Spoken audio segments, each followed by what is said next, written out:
Welcome, everyone. A very warm welcome to this first alumni day at the University of Southampton, it's first in my experience, and particularly to this set of small talks, lectures we're offering on the future of medicine, smart partnerships.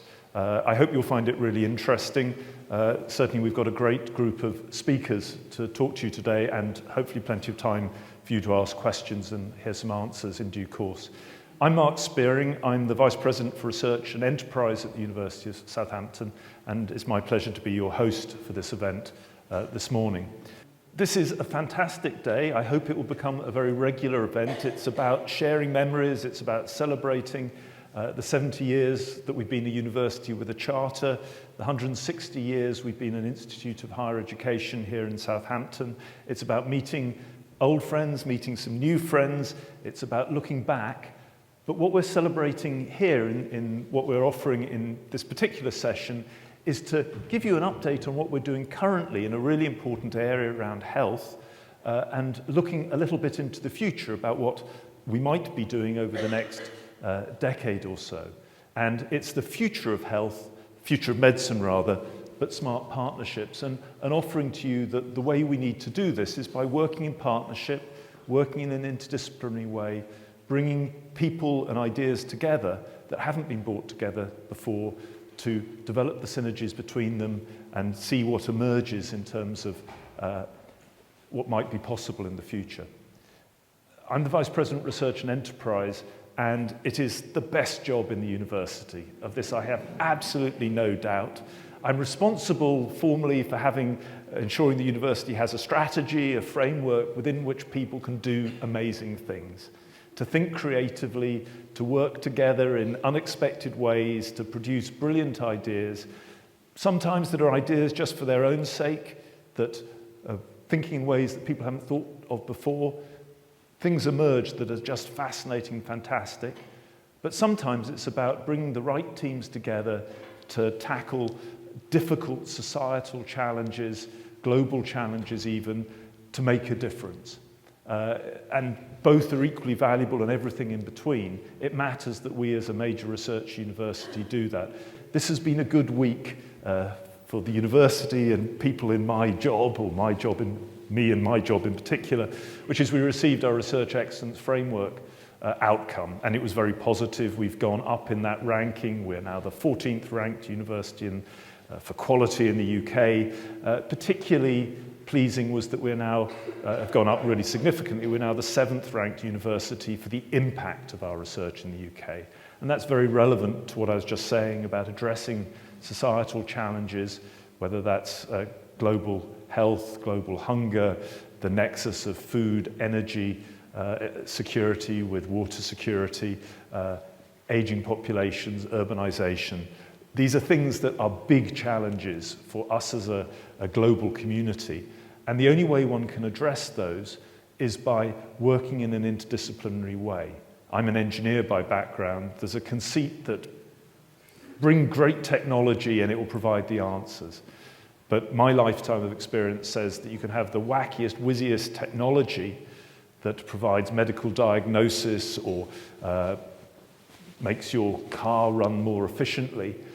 But if people don't use it, if it doesn't work within culture, within a regulatory policy framework, it's worth nothing. It's not going to happen. And if it doesn't work economically, similarly. So it's really, really important that as an individual university, as a research sector, that we work in an interdisciplinary way, particularly when we're looking at addressing challenges. And quite frankly, there are no bigger challenges that face society than around the challenges that medicine, healthcare, public health, long-term global disease, and if you're in any doubt about that, just think back over the last couple of years and what COVID has done to us as a society, and the relative neglect of vaccines and infectious disease, how we've had to rally together to address that. And I'm very proud of the contributions that this university has made to the vaccines program, to the saliva testing program, the PROSECO program that was very interdisciplinary in bringing our engineers and medics together to, in 5 days, to come up with a workable, manufacturable design for a forced air respirator using commercial off-the-shelf parts, and an interaction between a professor of respiratory medicine, Paul Elkington, Hal Morgan, an engineer who works in the biotechnology area in particular, allowed that to happen.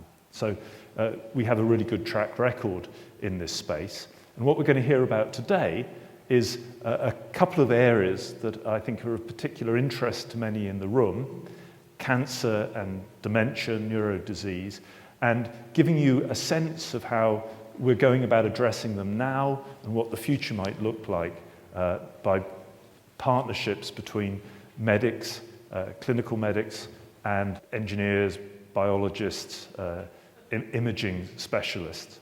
And I look forward to hearing what they have to say.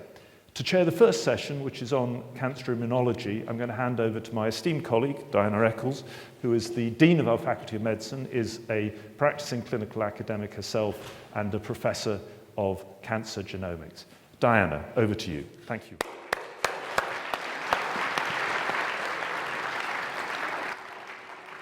Welcome everybody. So I'm Diana Eccles, I'm Dean of the Faculty of Medicine. I'm a Professor of Cancer Genetics, and previously, before 2018 when I took over this role, I was actually Head of School for Cancer Sciences. So at the start of my time as Dean of the Faculty of Medicine, it was exactly at that point in time that we opened the Centre for Cancer Immunology, which many of you may well have been involved in, and where you will probably all be aware that it was entirely philanthropically funded. So we're really, really proud of a very beautiful building, but even more proud of the staff who have populated and used that building to further our fantastic cancer immunology research. And we're very lucky to have one of those individuals today talking to us.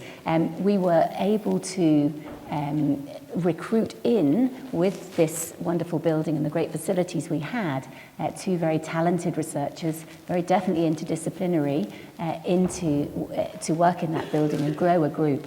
And Sally Ward, who's one of those individuals, was just this week awarded the Fellow of the Royal Society, which is one of the highest accolade in science in this country. So we're really, really proud of Sally and really delighted we've managed to get her to come to Southampton. We've got big plans for the future for the Faculty of Medicine, and plans to really improve yet again another step change in the facilities that we offer our brilliant researchers to work in. And neurosciences is one of the other areas that we're really wanting to push more and more to the fore in the future. And it already, we have some great excellence in that area, and you'll hear from one of our staff and her teammate. Now I say teammate because both our speakers today from the Faculty of Medicine are speaking to you with colleagues in another discipline with whom they are working to really push the frontiers of their science. So I'm going to hand over to the real entertainment, and our first speaker is Dr. Sian Lim, who's from the Centre for Cancer Immunology and is a clinician and clinical scientist, and then Owen Rackham is a computational biologist who will follow Sian. So thank you.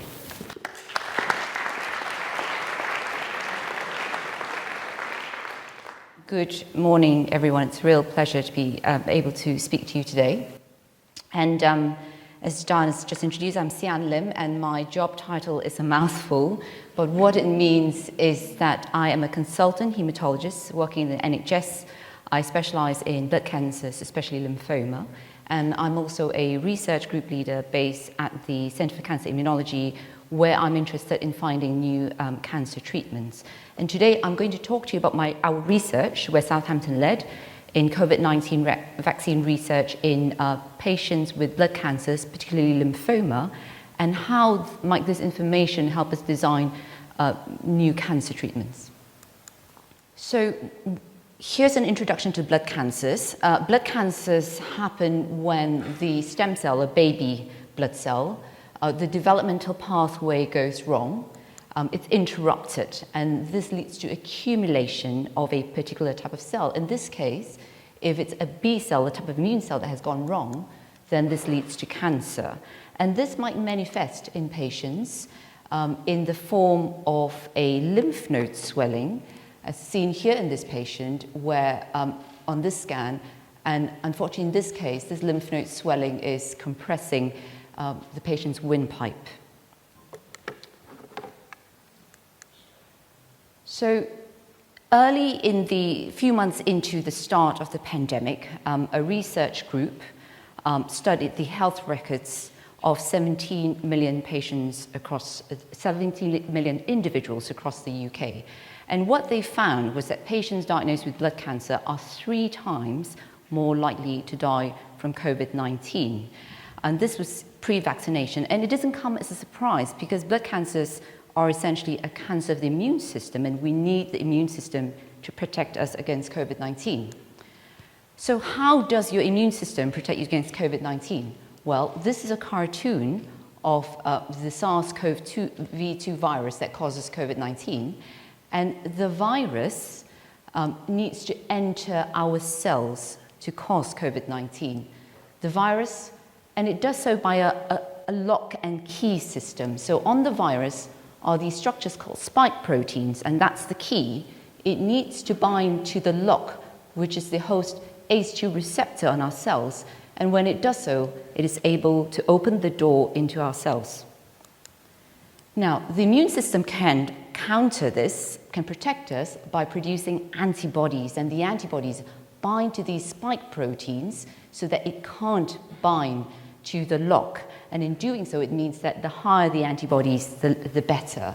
And we believe if we have high levels of antibodies, then it protects us from getting infected in the first place. There's another way the immune system can protect us, and this is through T cells, which is another type of white cell. And what the T cell does, if it's able to it is able to recognize a virally infected cell, then it can directly kill and destroy the cell. And these T cells, they're really important for reducing the risk of hospitalization, for reducing the severity of COVID-19. And in December 2020, the government introduced the national vaccination program. And across the country, as blood cancer doctor and a researcher, we were all immediately worried if the vaccine would induce a sufficient enough immune response to protect our patients. To answer this, we designed the PROSECO study over a glass of, yes. Now, PROSECO recruited many different types of lymphoma patients. I'm going to focus on one group, which is patients with indolent B-cell non-Hodgkin's lymphoma. In a 5-year period, about 65,000 people in the UK have this condition, and it is a slow-growing sort of lymphoma, may not need treatment, and we have lots of treatment options, but it is never curable. And so what we did was we recruited 500 patients to our study. We grouped them into patients, the patients depending on whether they had cancer treatment or not. And then we took blood from them before their first dose of vaccine and after each dose of vaccines up to 3 doses at the time being. And the aim really was to evaluate how good the immune response to vaccination was, how long this immune response lasted, and really, could we predict who is going to be a good vaccine responder? And at the same time, we had a group of healthy volunteers that we used for a comparator group. So how do vaccines protect? Well, both the AstraZeneca and the Pfizer vaccine, and lots of other vaccines for that matter, they contain instructions for the cells to make the spike protein, so just the spike protein. And when injected, another type of immune cell called dendritic cells take up the vaccine and they make the spike protein and express it on the surface of the cell. Now, this means that when B cells, if the circulating B cells in our body are able to recognize the spike protein, then it changes into an antibody-producing cell and produces lots of antibodies against the spike protein. But also more importantly, this cell then becomes a memory B cell. And as the name suggests, it's really important so that in the future, when we encounter the virus, it can respond quickly to produce more antibodies. And so we can measure the immune response to the vaccination by measuring these anti-S antibodies, and the higher the value, the better. So here are two graphs of results from the study. And just to orientate you, the y-axis shows the antibody level. And here we have patients who we've checked the antibody levels before their first vaccine dose and then after 2 vaccine doses. And these are all the lymphoma patients who were vaccinated whilst they were receiving cancer treatment. These are lymphoma patients who received the vaccine when they were not on lymphoma treatment, and these are healthy donors after 2 doses. Now, and the grey area means no detectable antibodies. Now, immediately you can see the healthy donors have a nice, clean response. It's really variable between the lymphoma patients and, most significantly, the patients that were vaccinated whilst they were receiving cancer treatment had a far lower response than the ones who were not. And this response was, this pattern was the same regardless whether for the AstraZeneca vaccine or the Pfizer vaccine. So some 50% of patients who were vaccinated had detectable antibodies compared to close on 100% that didn't. Now, but this variation was interesting. And so we asked what was making the difference in patients who were not on cancer treatment. Why were some responding and why some others? We asked first, is it a difference according to the disease? And when we looked at the responses based on their lymphoma type, you can see those patients with a slow-growing lymphoma, many of them, in fact, have rather low antibody levels compared to other groups. And this was after 2 vaccine doses. Now, after the 3rd vaccine dose, we saw an improvement in response, but still, many of them still have relatively low antibody levels. Now, it's complicating, I apologize, but what I want to say here is about the T-cell response. The vaccines also induce a T-cell response. Now, you remember the dendritic cell, it's got the spike protein on the surface. Now, it can also be recognized by T-cells, but for it to do that, the spike protein needs to be chopped up into little fragments by the dendritic cell, and these little fragments can be recognized by some T-cells. And if the T-cell recognizes it, then it divides to become an effector cell, and this effector cell is a killer cell that can kill the virally infected cell. But like antibodies, like the B cells, it can also become a memory T-cell, also very important to protect us in the future when we encounter different variants of the virus, for instance. And so, for the study to measure the T-cell response, what we do is take the blood, take out the T-cells, we add fragments of the spike protein, and we measure the ability of the T-cells to produce a chemical called interferon gamma. And so we measure the level of interferon gamma. Another graph, a y-axis, again, same principle. This is the interferon gamma level, and so the higher the response, the better. Each circle is a different patient. The shaded area is no response, and anything above the gray area is good. You're looking at responses after 2 doses in this graph, and this is the responses before vaccination in healthy donors and in patients lymphoma who were vaccinated whilst they were receiving cancer treatment and if they weren't receiving cancer treatment. Unlike the antibody responses, you can immediately see there is no effect on cancer treatment, meaning patients are producing an antibody response, a T-cell response, regardless of cancer treatment, but there are a good number that have no T-cell responses. When we looked at the response after the 3rd vaccine dose, and here we looked at people who did not respond after 2 doses, we can see reassuringly the T-cell response improves.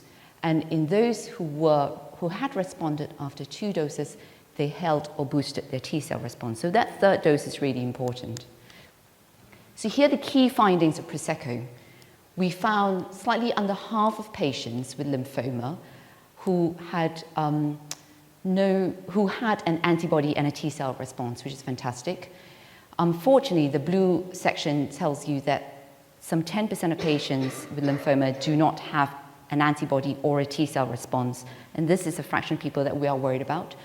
And then a third only have an antibody response, and about 20% have a T-cell response only. Now, what this study did was identify that some patients with lymphoma are not protected by, or we fear are not adequately protected by vaccination, and they are people who are undergoing cancer treatment, and they are people who have an indolent lymphoma at all stages. So whether they are on treatment or not, we think they might be at risk. And this data was used to guide the third dose, the decision for the third dose offered by the government, and also used to guide the vaccine task force as well as the JCVI to decide who should be eligible for COVID-19 medicines in immune-suppressed individuals. It is also one of the largest studies. It is also one of the largest studies internationally for lymphoma patients examining COVID-19 responses. Now, so this is all great, but how does vaccine respond? How is it relevant to cancer treatment? Well, the immune cells that fight infection, that fight virus, are the same immune cells that fight cancer. We're all developing cancer. Our cells are constantly making mistakes. The statistics is 1 trillion mutations a day. That's the number of mistakes our cells are making. And it's trying to form cancer all the time, very, very disconcertingly. But the fact is, it doesn't, because our immune system is really good at killing rogue cells. Until, of course, it doesn't. And the cancer cell manages a means of suppressing the immune system and multiplying. So the question is, how do we reawaken and re-engage the immune system to control the situation and to kill the cancer cell? Now, in PROSECO, we have collected blood samples from 500 patients, multiple time points. This allows us to track the cancer cells, how it goes from A to B by measuring the genetic information. And this is where the next speaker, Dr. Owen Rackham, will come in with his computer science knowledge. Now, by using the comparison between someone who is responded to the vaccine versus someone who hasn't, we believe that we can use this information really to unlock the clues to re-engage the immune system to fight both infection as well as cancer. This brings me to my last slide, and like I said, this is one of the largest studies internationally for lymphoma, one of the most detailed in terms of assessing immune responses. And the study was done in a time when hospitals were in lockdown, research teams were shifted to support the clinical service, and patients were asked to shield. So the fact that I can stand here today and present you this research, it's really because of the goodwill and hard work of these individuals. And we're really fortunate in Southampton to be supported by an experimental cancer medicine center that can produce this really high quality, tightly controlled data, a clinical informatics research unit that built us a database when I realized the Excel sheet was really not good enough, a clinical research facility, a trials unit with a fabulous statistician, the Center for Cancer Immunology, where there is a lot of additional expertise. And clearly such a trial is very much a national effort that involves multiple partners from across the country. And finally, obviously, a big thank you to the participants and the funders. So thank you for your attention. I will finish here, but I will now like to introduce the next speaker, Dr. Owen Rackham, to explain how we get from A to B. Thank you.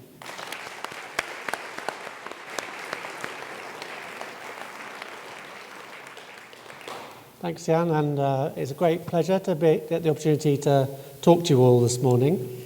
Hopefully we can go to the next slide. So I want to tell you a little bit about how we're going to move on from this result that Jan has just described to you. And I want to tell you a little bit about how taking an interdisciplinary approach to these problems that emerge can help us really sort of push forward the boundary in terms of how we can make discoveries in medicine. So I wanted to start by a little bit saying something about my view on interdisciplinarity and how it was that Sian and myself came to work together. So I am first and foremost a computer scientist, actually. I trained in artificial intelligence. I cut my teeth actually working out how best to send trucks to put salt on the road when it snows. So you can see I've moved slightly on from then.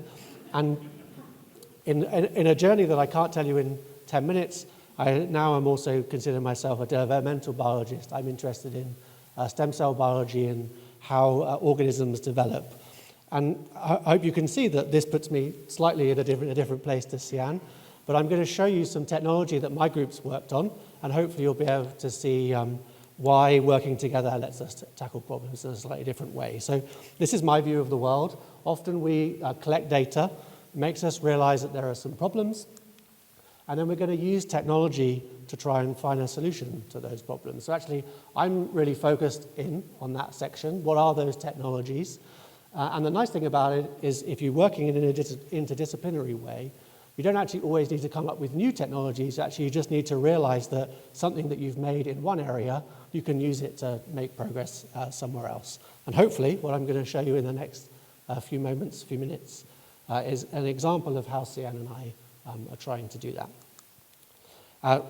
This arrow is very important because the great news for us is that often when we come to a solution, that actually just puts us back at a new problem and we end in this cycle, which means we always have something new to work on. Okay, so in my computer science view of what Sian just told you, this is kind of the situation that we're in.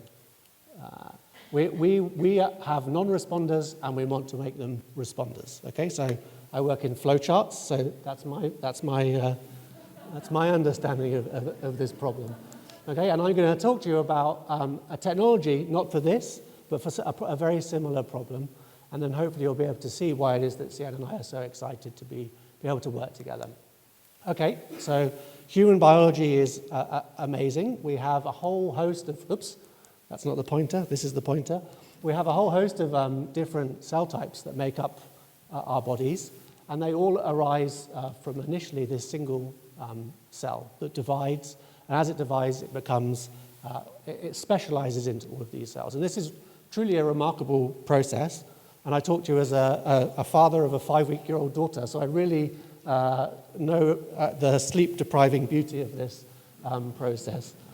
But the interesting thing from my point of view is, how is this possible? How is it that one cell type, this stem cell, can give rise to all of these other cells? And how can we use that to help us innovate in terms of how we can use that process to do new things? Okay, so the sort of potential of this changed a lot, and I'm going to show you one experiment that really demonstrates how our view of biology can change over time. So we often use this analogy that a stem cell is somehow at the top of a mountain, and then during development, it's going to roll down this mountain, and as it goes lower and lower, it becomes more and more specialized, and it ends up in all of these different cell types that we use in our body. And for a long time, we thought that that process was a one-way process, that those cells at the beginning of our life, those stem cells, they are just going through an ongoing process of specialization, and once they've reached their final destination, that's where they'll stay. But I'm just going to show you one experiment. There are several, but I think this one is a very clear example of how we learned that wasn't the case. So this is Harold Weintraub. He did this very clever experiment. So if you take a fibroblast, which is actually just a cell from your skin, and you put it under the microscope, it looks like this. What that cell type does is it does a lot of things like creating scars. It provides a lot of the structure for your skin to grow on. But the amazing thing, in my opinion, and I hope you agree, is that if you take that fibroblast, that skin cell, and I'm going to put into it 4 things. They're called transcription factors. You can think of them as the coordinators of your cell. These are the genes, the proteins, that coordinate which things are being used in which different cell types. So I'm going to take 4 transcription factors, the sort of politicians of the cells, if you like, and I'm going to put 4 of those into a fibroblast that wouldn't normally be there, okay? And then I'm going to wait for a while, and I'll put those cells back under my microscope. And this is what happens. So these are the same cells. I'll go to the next slide so you can see a bit more clearly. These are the same cells after about 4 weeks, and hopefully you can see that they're beating, okay? And that's because just by adding those 4 transcription factors, those coordinators of behavior, I've been able to take those fibroblasts and turn them into cardiomyocytes. So these are cells from your heart, okay? So this and other experiments really demonstrate that actually this mountain idea is not the case. We can probably move freely around this landscape. The difficult part is knowing how to move around that landscape. What I didn't tell you is what Harold did was actually, he came to that discovery by accident. And then a lot of other experiments, they've taken an awful lot of time to try and find the different sets of transcription factors to move. So we know we have this landscape. Humans have about 400 different cell types, and we want to be able to navigate it. But every different conversion, so that would be from 400 to 400, which is a very big number, requires a different set of regulators. So you can see that if we want to navigate this space, we can't find the right transcription factors, we can't find the right regulators, either by relying on luck or by relying on trial and error. So that's where computer science can come in. That's where machine learning can come in. That's what I just said. And so my group, and I'm afraid in 10 minutes I can't tell you too much about how it works, we developed this technology called Mogrify. And basically, Mogrify is a technology that helps us answer that question using computer science. Okay? So we can take any cell type and predict what regulators you have to put into it so that it will become another cell type. Okay? And I shan't talk about the steps today because I'm a bit worried I'm going to run out of time. But you can think of this a little bit like we're trying to start a revolution, right? We have one cell type, our fibroblasts, let's say, and we want to start a revolution in that cell type so that it becomes a cardiomyocyte. So we need to pick the leaders who are the best connected and have the most influence so that I can convince, if you like, my fibroblasts to become cardiomyocytes. And it's that logic that this machine learning algorithm, Mogrify, is going to use. Okay, so you can think of it like this. We have any human cell type, we apply this algorithm, it's going to tell us what we need to do so that that cell type can become any other cell type. So I'm sorry, I live in the world of analogy. This is where we want to be. We want to be able to stand in this landscape and look at a map. Unfortunately, we live in England, and in the world of cell biology, this is also what it looks like. We're trying to navigate this landscape without being able to see anything. And we're trying to do this. We're trying to develop this GPS system for exploring space. So I'll just show you a little bit how this looks right at the front end. Basically, you can come, you can say, like in a travel website, if you like, you say where you want to start, you say where you want to end. That algorithm is then applied to a whole bunch of data, which I didn't have a chance to tell you about today, and it predicts these are the transcription factors that you need to do this here. My aim is not so good with the pointer. But hopefully what you can appreciate is that this is a huge problem that we need to solve. It's too difficult to solve just by taking a trial and error approach, but by using a computer science approach, we can try and solve all of those problems in one go. Okay, I'll just show you very quickly an example of this. So a keratinocyte, which is another cell type in our skin, we asked the algorithm, how do I convert that into a microvascular endothelial cell, which is the cell that make up the small vasculature in your body. The algorithm predicts how to do that. I overexpress those, and then these cells become microvascular endothelial cells. So that is a technology based in computer science that we're using in developmental biology. And then I'm fortunate enough to meet Sian, and hopefully you can start to see some similarities in the problem that Sian puts forward, which is how do I convert a non-responder to a responder, and how that mimics the same kind of questions that I'm asking here. How do I turn a fibroblast into a cardiomyocyte? So this is the movement across the landscape. So this is really a problem that Sian and I are working on right now. So we can take the technology, we just have to change it slightly, and I just want to try and give you a little bit of a flavor of how that works. So in my world, I'm trying to go from a fibroblast to a cardiomyocyte. And these are two very, very different cell types. And actually, in some senses, that makes the problem easier, because spotting the differences is easier when you have two very different things. In the problem that Sian puts forward, we're actually more here. So we now have to try and work out how to modify this technology to spot differences between things that are very, very similar. And then we hope that we can use that to be able to convert the non-responders into responders. And that's the end. You'll have to come to the next alumni day to see how well we managed to apply that. And thank you for your time. And both of us will be happy to answer some questions. So with that, we're going to move from cancer immunology, to dementia. And it is a great pleasure to welcome Roxana Carreri and Sumit Mahajan, who are going to talk. Roxana is going to talk first. Roxana is one of our leading biomedical scientists in dementia studies. Roxana is an outstanding individual as well. She was the honorary consul for Romania in Southampton, and she introduced me to Dame Esther Ranson, which was a really interesting experience. Roxana, dementia. Thank you very much.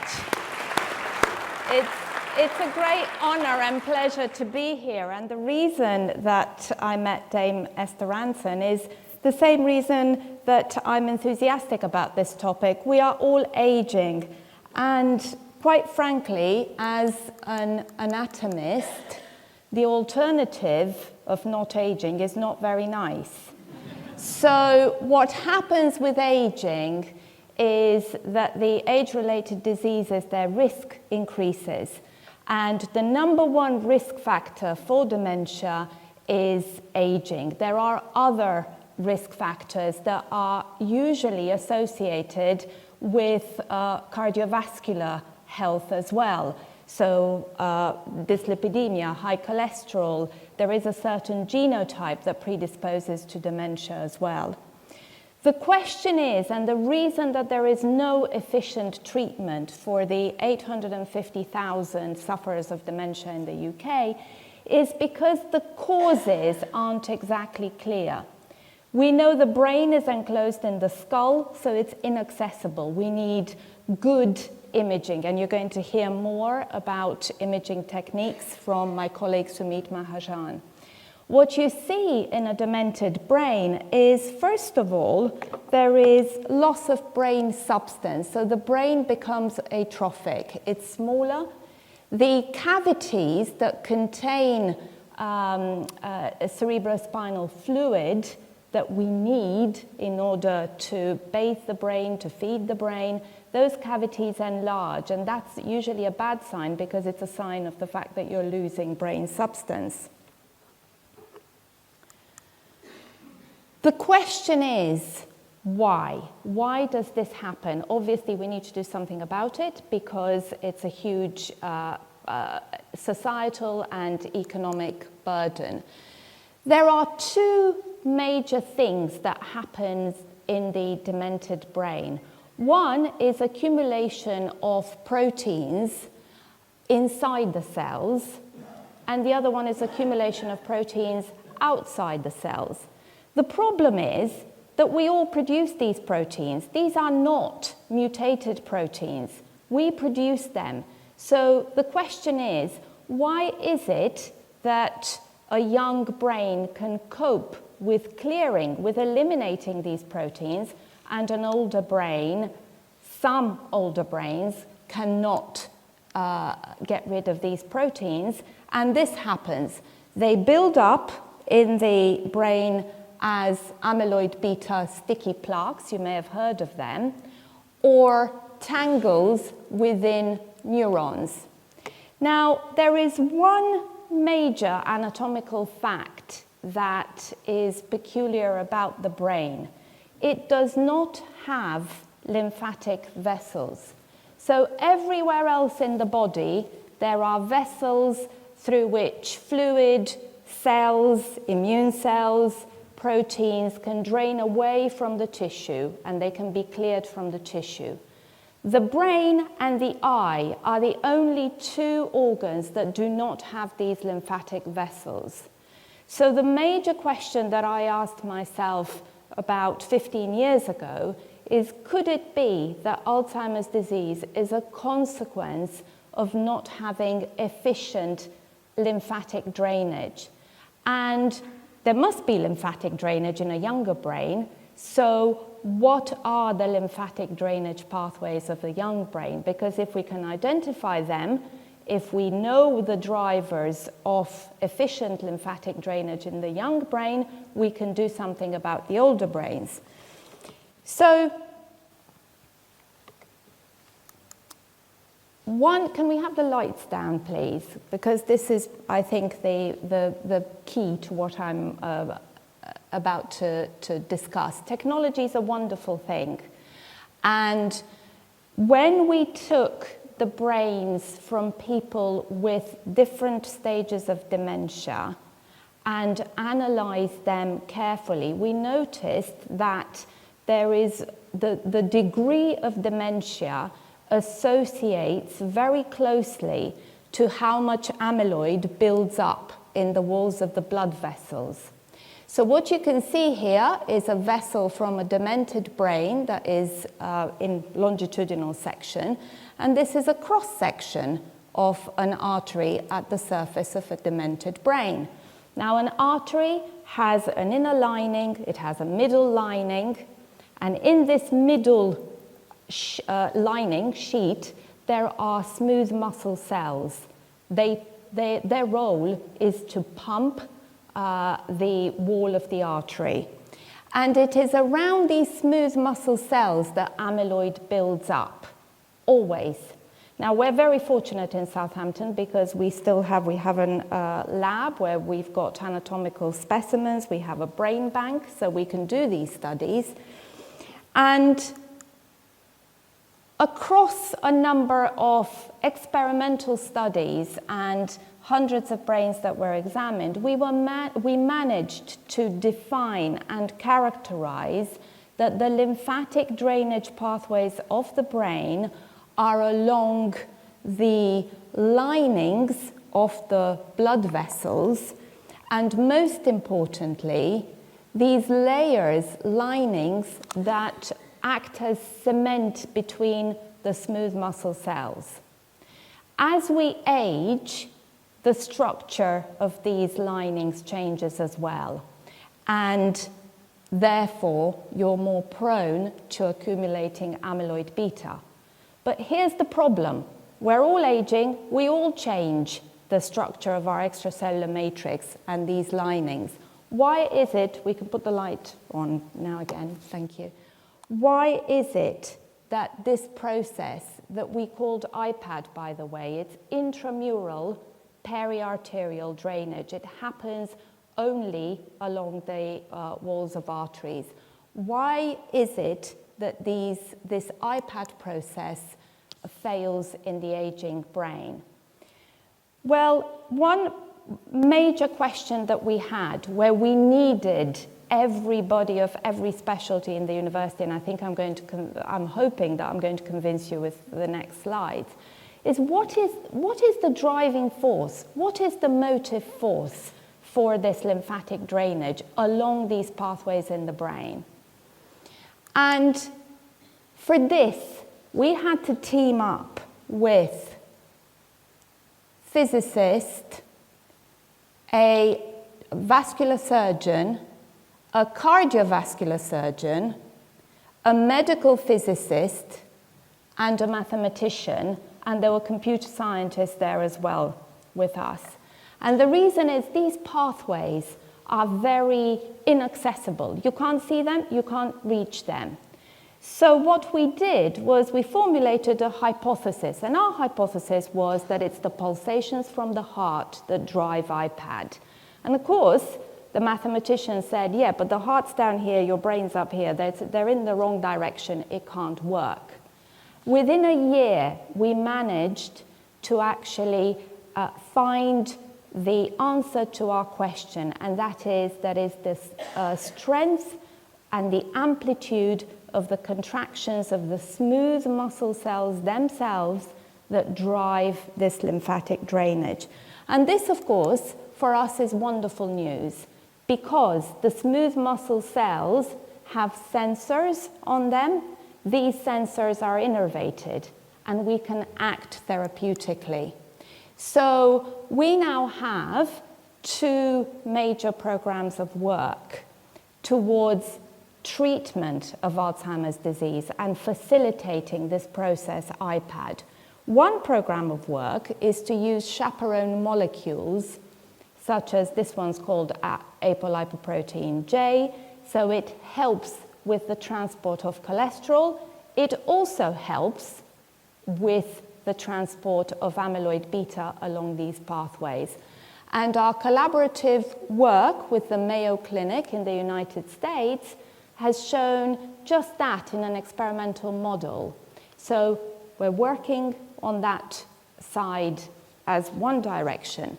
The other direction, which is very exciting, but it's a little bit more complicated, is that these smooth muscle cells are innervated. And the innervation comes from 2 major centers in the brain. These 2 centers get tired with aging, so we need to fire them up again. And you can do that by delivering drugs that they would have delivered had they been younger and healthier.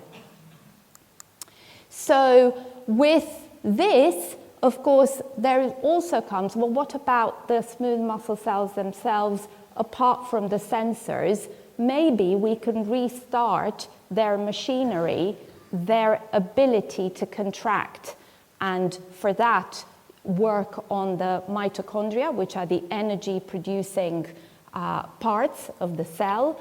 And there are drugs that are already approved that act on mitochondria in other cell types. So we're going to try them in the brain, and this is work that's, again, collaborative with the United States. So right now, as opposed to when you met Dame Esther Ranson, we actually have some targets for therapy. This is a very exciting time for us as an interdisciplinary team because we're no longer trying to find what goes wrong. We are working on therapeutic interventions. One of the major problems with Alzheimer's disease is that it's diagnosed late. What I showed you at the beginning in the brain appears 20 years before the symptoms start. So it's also key to try and find some very reliable biomarkers. So I mentioned the fluid in the cavities of the brain. Well, work that we are doing, again, at an interdisciplinary level in Southampton with ENT surgeons is showing us that that fluid drains in very small quantities towards the nose. So we might be able to detect the changes in that fluid that indicate Alzheimer's disease by observing the changes in the nasal mucosa. This is a massive international collaboration, and I'm very proud that me, as a scholar of Southampton, is actually leading an international effort that we call CLEAK. You see, I like my acronyms. This one's clearance of interstitial and cerebrospinal fluids that is funded by the Alzheimer's Association in the US. Thank you very much.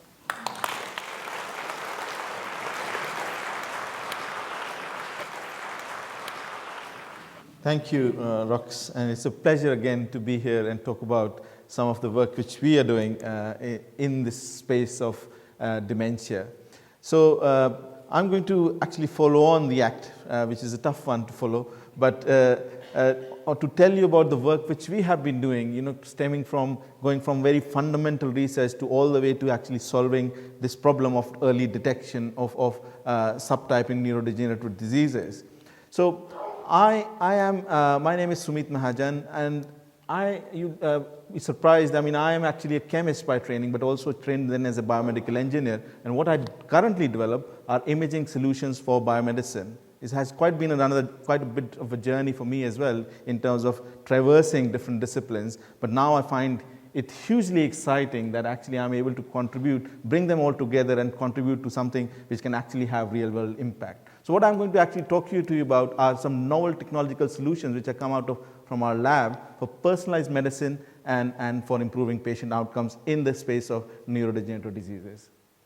So, but first and foremost, I'd like to acknowledge the work, the collaborators with whom I've been working on it, and especially, and I could like to point out again the huge interdisciplinarity which you might see in the team, where we have tire biologists, we have people who work on photonics, which is my group largely, people in clinical neurology. So this is Professor Christoph Kipps at the University Hospital Southampton, and for nanocharacterization work, we have Dr. Iris Nandakumar. I mean, a key person I would point out here is George Devitt.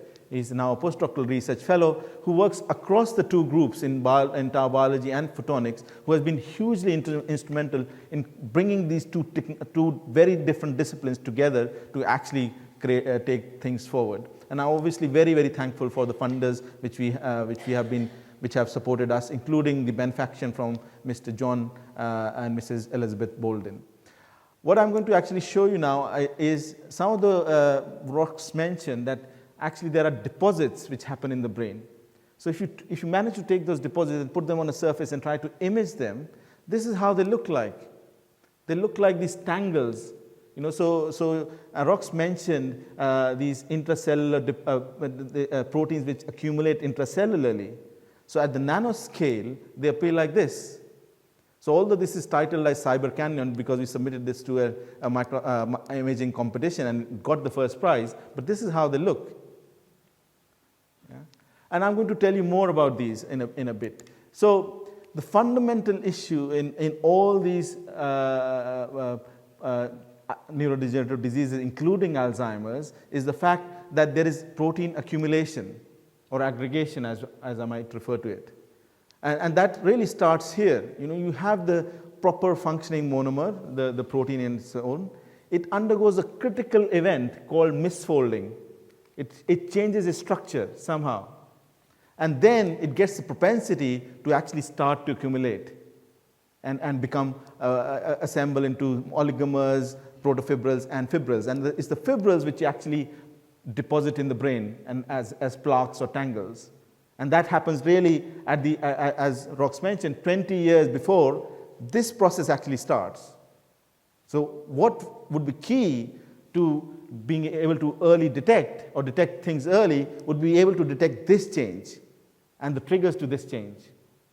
And that is precisely what we want to do. So these protein aggregation is called by structural changes, and if you could intervene in this stage, you could reverse it. Currently, there are no disease-modifying drugs, but because we can't catch things early.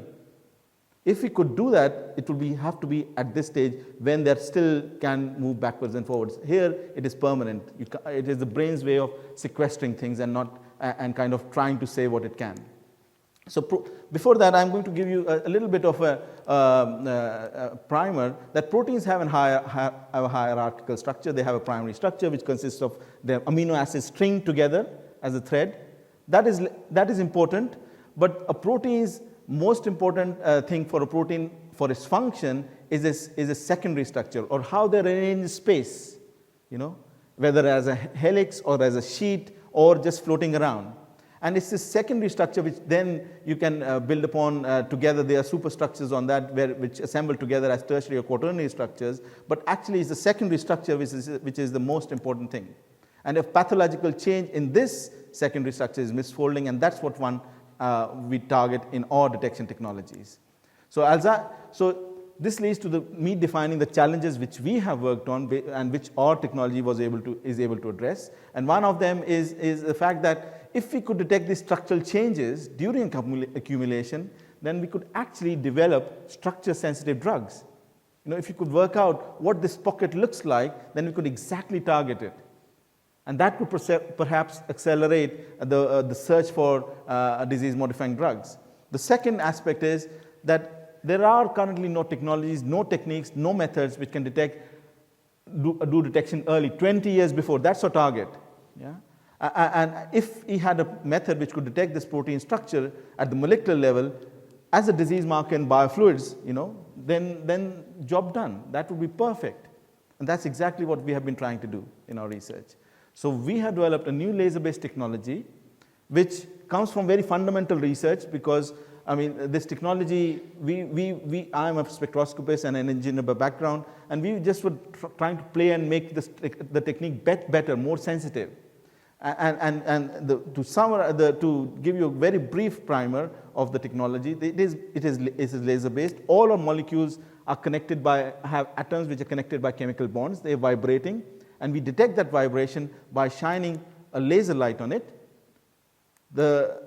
and monitor what comes out. The scattering which the molecule does is what we detect. This is based on a technique called Raman spectroscopy, but you don't have to remember the name. But what we get is a chemical fingerprint. It's a signature of the material. We innovated on it by saying, okay, can we do it twice, thrice? And if we do that, we get better specificity. And we developed a workflow where we just collect biofluids from a patient, do a very simple sample preparation, no addition of reagents, just smear it on a slide, just put a drop on a slide, put it under the microscope, shine laser on it, and there you go. You get to identify whether it's a monomer at the early stage, or is a misfolded entity, or it is the fibril. You can do that already. And that differentiation, identification, classification allows diagnosis. That can mean that you can actually start taking, managing care, the treatment in good time. Yeah?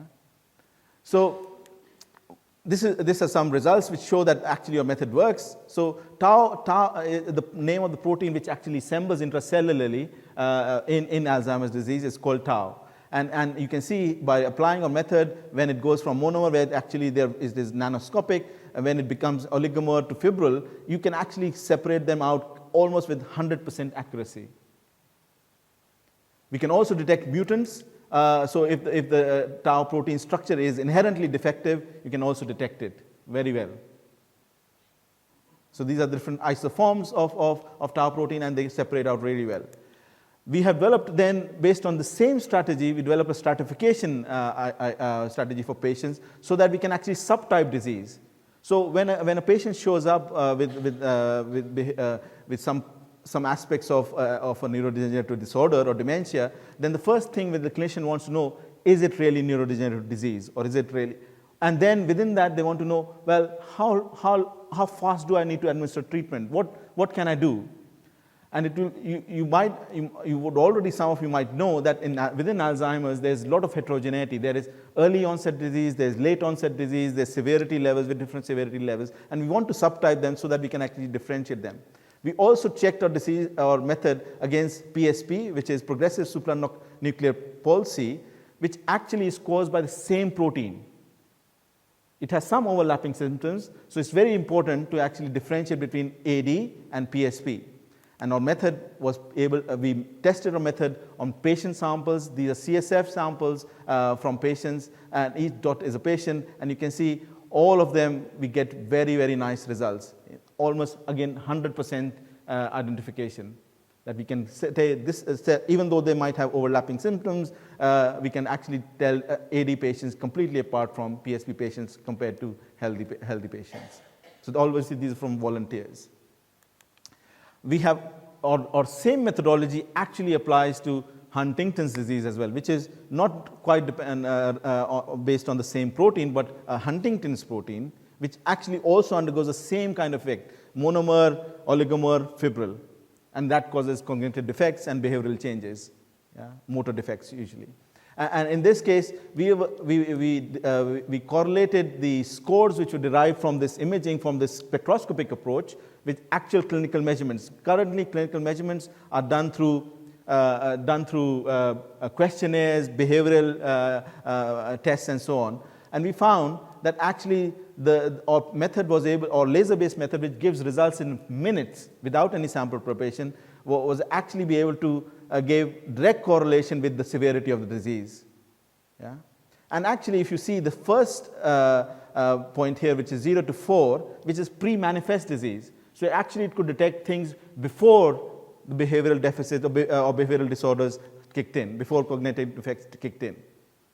Yeah? So with this approach, actually, I've come to the last part of my talk, which will take just a minute. So all of you must know Starship Enterprise and Captain Kirk's crew, right? And one of the very most important crew members was Dr. Leonard McCoy. And he had this tricorder, yeah, which had a small head, and he used to take it around, point it out to different objects, and tell them whether they are dead or alive, alien, human, harmful, dangerous or not. Yeah? So our vision, honestly, is to develop these kind of devices which can deliver a portable system to the clinic for detection of these misfolded proteins, so that actually we can detect pre-manifest signs of disease right at 20 years before what ROX wants. That's exactly what we want to deliver. And we are somewhere along that road. I mean, early prototypes are being developed in the lab. They look like this, on a breadboard, open. But we want to actually shape them so that they are available for medical researchers like ROX and others to unravel disease mechanisms. We may be able to actually apply them on the interstitial fluid, which ROX is collecting currently or wants to work on.